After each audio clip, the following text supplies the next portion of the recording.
Welcome to a special announcement episode of It's a Mimic, where you never know what you're going to get. I'm Adam, and with me today is Brad, and we're going to get to know a little bit about him. In this quick episode of the It's a Mimic podcast, Brad's going to roll 10 times on a d20 table and answer 10 questions so that you, the listener, can get a better understanding of who your hosts are and what unique experiences they're going to bring to the table during the next iteration of It's a Mimic. But before we get started, let's get into the 3 most important questions. All right, I'm ready. 1. What's your professional background and what do you do for work by the broad strokes? Sure. Industrial instrumentation is my field of choice. That used to involve gas plants, pulp mills, chemical production, things like that. But now I'm actually exclusively in wastewater. So it is the automation of the process, so the computer side. I'm not out there shoveling shit, but I'm automating the system to make sure that everything that comes in goes out clean. So you're an IT guy? Kind of, yeah. You could say that. Combination between IT, programmer, somewhere in the middle there. Nice. What do you do with your spare time besides D&D and podcasting? Parenting. So there is no spare time.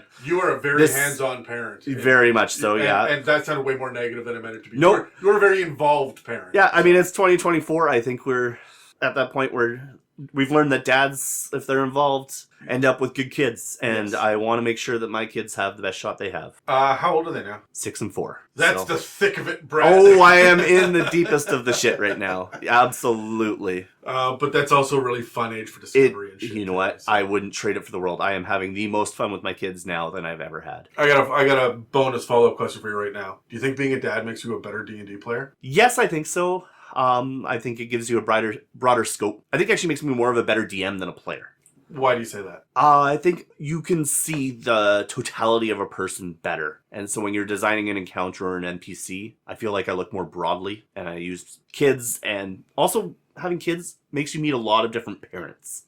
So you get to know a lot of different people that way as well. For good or for ill. Exactly, for both. Yeah.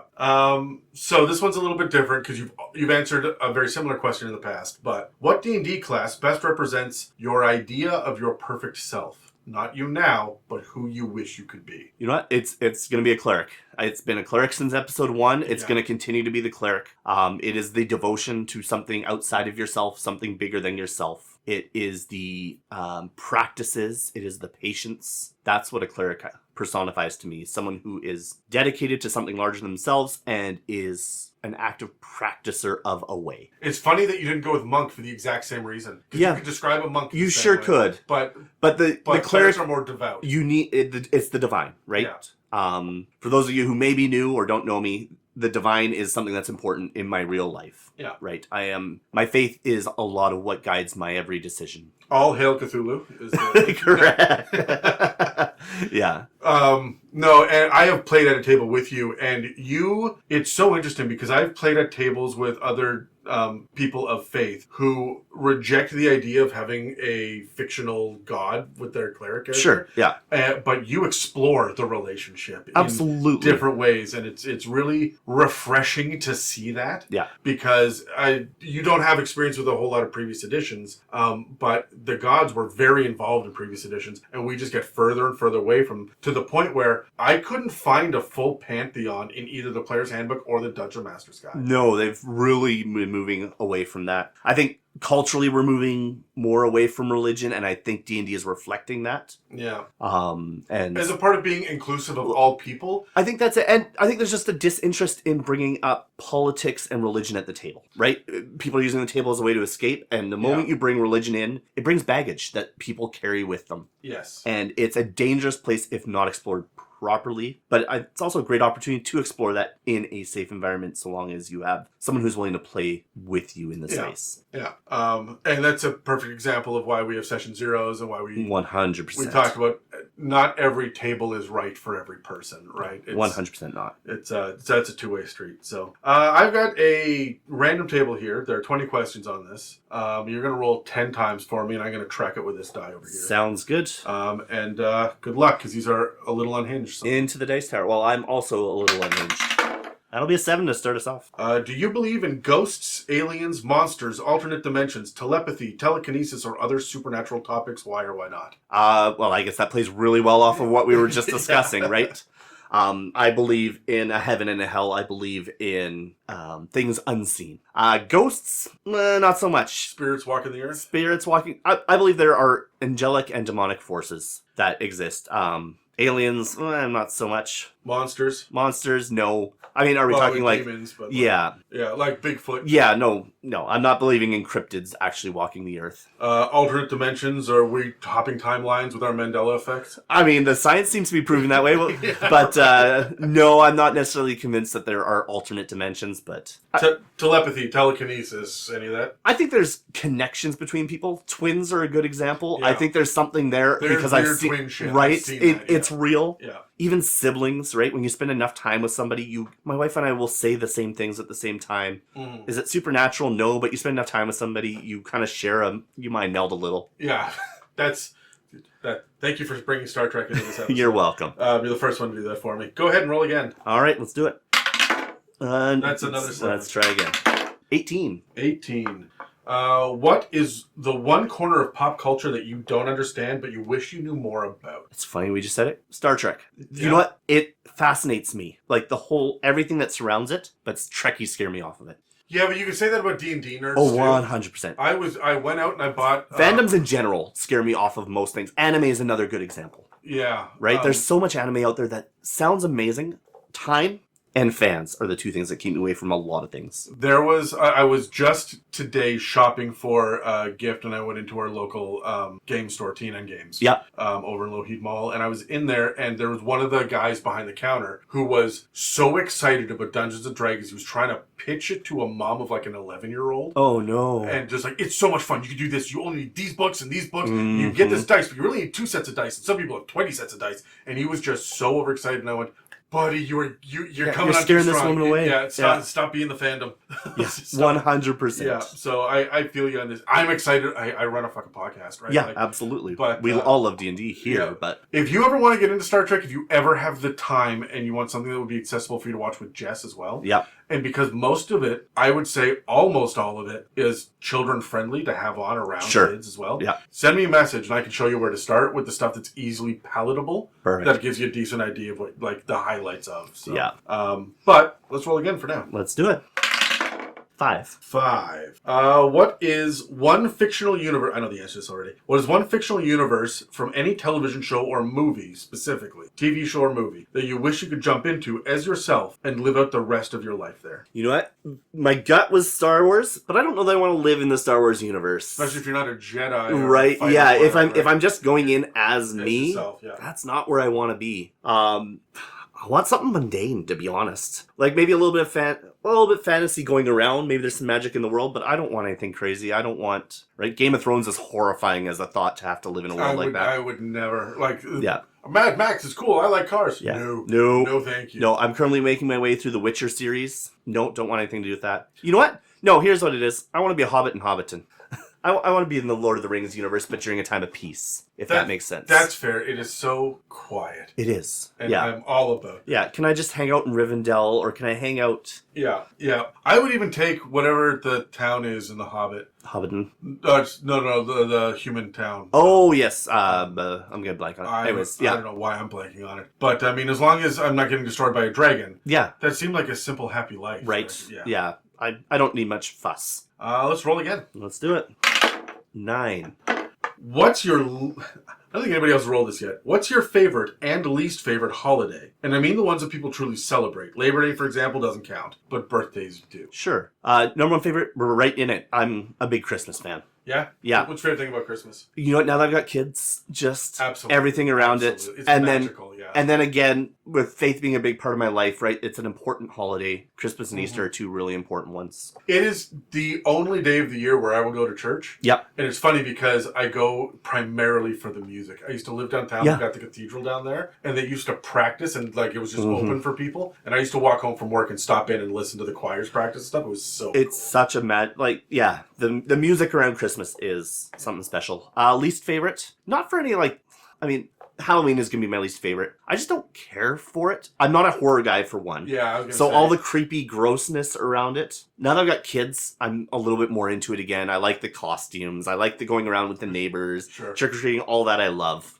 But the grotesqueness of it. What's your preferred level of Halloween? Are you still like Charlie Brown, Great Pumpkin, or are you up to Ghostbusters yet? Oh, I love Ghostbusters, Okay. but yeah, like I don't mind a little bit of spooky, but it's gore slasher stuff. Just Sure, that's fair. I also have a fight or flight response, so jump scares do not work for me. They trigger something in me that gets my heart at a spot where I feel really uncomfortable. If you ever want to explore interesting, spooky horror monster, and I will warn you, there's gore in it, but it's not jump scary. Yeah. It's the Netflix series, all the Mike Flanagan ones, the Fall of the House of Usher, Okay, yeah. Midnight Mass, all of these ones, and it's Suspense and thrillers I can do. I'm good with suspense and thrillers. Mieka hates jump scares. She won't do horror movies as a general rule. She absolutely adored The Haunting of Bly Manor because it was like a tragic gothic. Right. But it's still creepy and what's going on. Oh, but sure. Like, yeah. There's a mystery to unravel, right? So, And the one exception to my rule on that, Stephen Carpenter's The Thing. Love that movie.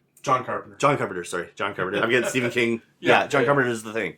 Is like the one that I genuinely loved. I watched it at the Rio on like a double feature night. Oh, that'd be rad. Yeah, it was so good. That is the one thing that I'm surprised I've never dug into. I love movies so much, but I never go to... The only movie I've rewatched in theaters is like a re-release, besides the Star Wars in 97 when they came out. Right. Was a Jurassic Park 20th anniversary. Okay, yeah. I've never gone to catch Back to the Future or any of the big ones when they get the... I fucking do. You should. Yeah. Let's roll again. Let's do it.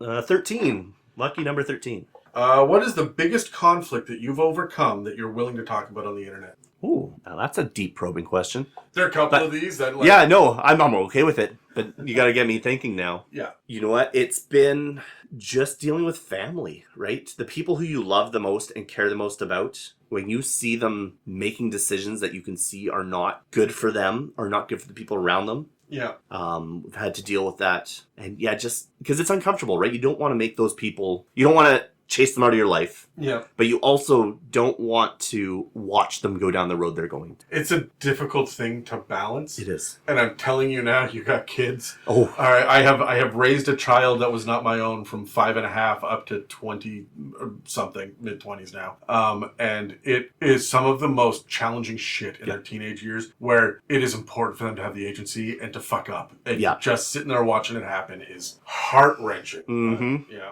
Oh, good times. Let's roll again. Let's do it. 12. At your funeral, what is the one song you absolutely need them to play? And what's the one song you forbid them from playing? Oh. See, I don't even want a funeral. No? No. Like, if people want to get together and do something, whatever, I don't... Put your ashes in a pipe, everybody pass it around. Yeah, exactly. Yeah. You know what? I've become a big proponent over the years. It's been a bit of a meme. Put me in the hourglass so I can be part of family game night.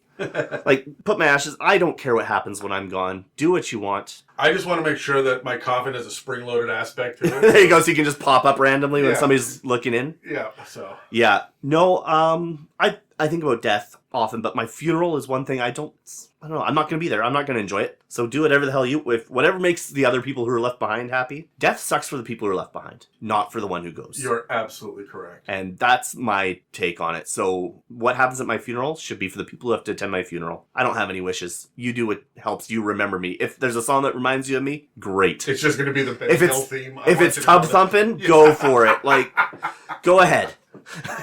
All right, fair enough. I promise you we will not let Dan control the radio. Oh, Dan won't even show up. He'll be sitting there freaking out about who's going to take over my campaign now. That's right. All right, let's roll again. Let's do it. Well, let's get it into the dice tower. 18 we did. 13 we did. 13 we did. You're consistent. 18 we did. 16. What is one creative or artistic thing that you wish you were better at? And why aren't you giving it more time and energy? Musicianship. I did piano lessons. I was in the band. I was in the choir. What did you play? I played guitar. Saxophone. Alto sax specifically. Oh. Yeah. Still have it in my basement. I have 2 guitars in my basement. I'm pretty sure that this podcast could put together a ska band if we really... Oh, 100%. Yeah. I've got an accordion in my basement. My grandfather was an accomplished accordion player. That's rad. Yeah. Like, I've got all sorts of... But 2 things. 1, undiagnosed ADD. I can't focus on something long enough to really get good at it. Yeah. And two, I've got kids now. Like, my time is not plentiful, and that when I do have time, my brain is mush, so I do something that doesn't require brain power. Do you figure when you retire and the kids are out, you're empty nesters, you're going to be able to sit down and play this? I think I will always keep my acoustic guitar around. That's the one thing I think will be a constant. You can play? I can. It's been a number of years now, so it takes some time to get back. But like campfire level of... 100%, yeah. Like, I could sit around in a room and pick away. I would probably need some dedicated time to get back to that point now. I also think that, except for a percussionist, we could put together a rock band. Probably. We have enough vocalists and enough people that can play. Because I know Terry, Dan, Tyler, they all play. Yeah, as well. Yeah, we have some very accomplished musicians in our midst. Yeah. Is it Casey plays the violin? Oh. And Dave plays the trumpet. I mean, Tyler also plays violin and also plays trumpet. Well, Tyler plays them all. Yeah, Tyler does everything. So, no, that's cool. I didn't know that you were so involved in music. Yeah, I grew up. It was like a part of one of those things my mother made me do. Right, growing up. That you resented at the time. I resented at the time, but I'm so grateful now. Yeah. But yeah, I just did not stick with it. All right, let's roll again. Let's do it. 10. What did you want to grow up to be when you were a kid? As a kid, it was probably astronaut. Yeah. I've always loved space and just looking out at the stars, the thought of going up there. As I got older and more grounded, realizing that that's a very unrealistic pursuit. Especially in Canada. We don't have a whole lot of astronauts in Canada. We got a few really good ones, actually. But we have a few really good ones, but only a few absolutely. really good ones. It's a tough thing to break into. But as I grew older, I'm doing what I'm doing now. I follow my dad's footsteps with process automation, industrial controls, and that's what I wanted to do. Do you still explore that space side of you? Like you know what? My kids have me doing it a ton now. Oh, that's because fun. My oldest is really into like anything space. Actually, funny, the two depths. The depths of space and the depths of the sea are his passions. I know way more than I ever knew about space and sea creatures because I'm learning alongside my child. I am with him for the first half. The second half scares the shit out of me. So let's roll again. Let's do it. 14. I don't think we've done that one.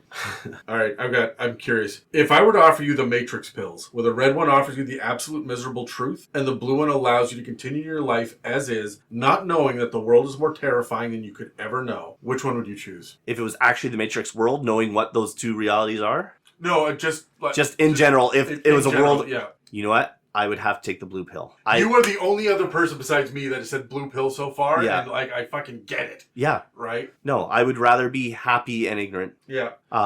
Yeah. As much as I want to think that I would like to know the truth, what is that going to do for me? And it's not just that, but I also assume that me being ignorant means I don't know that there's a bigger truth as well. That's exactly it. Yeah. I can just enjoy.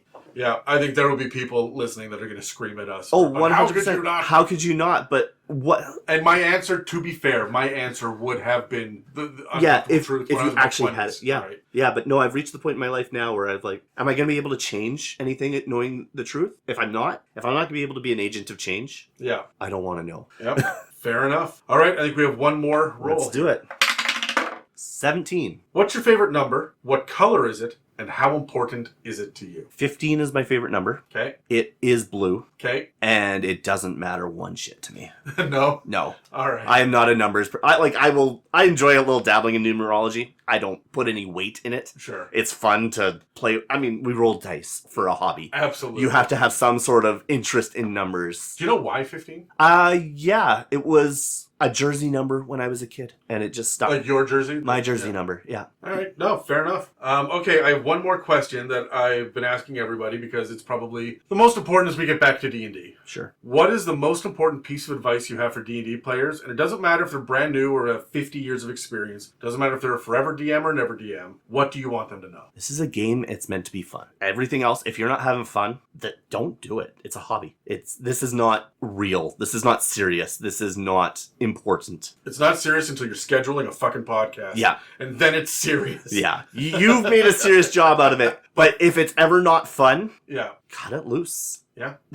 We have limited time on this earth. We have limited resources. Like, it's funny to say that though, because there's sometimes you got to stick with something because it's going to be fun again. Yeah. And there's this podcast is a perfect example. There was a time where I did not have the breadth of time to deal with this. Yeah. But I didn't want to give it up. No, and it is Right.